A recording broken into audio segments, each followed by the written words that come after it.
સ્નાનાગરમાં જ્યાં સ્નાન શરૂ કરી રહ્યા છે અને એવા સમયે શિવજીનો અહીંયા પ્રવેશ થયો છે ક્ષેત્રમાં અને શિવજી જ્યાં પોતાનો ત્રિશૂળ ને ડમરું લઈને આમ ઘમ ઘમ ઘમ ઘમ કરતા આવ્યા છે ભોળાનાથ એમણે જોયું છે કે કોઈ એક ગણ બહાર ઊભો છે અને એમણે વિચાર કર્યો છે ગણપતિનો કે આ જે પુત્ર છે શિવજી તો સમજી રહ્યા છે પણ આ એક લીલા આપણા માટે કરી રહ્યા છે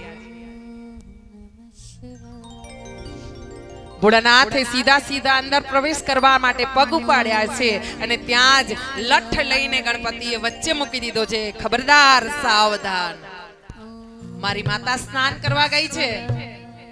પ્રવેશ નથી તમારો અહીંયા તમે એમને અંદર ન જઈ શકો મારી માતા કહે ને એની આજ્ઞા થશે ને સ્નાન કરીને આવશે મારી માં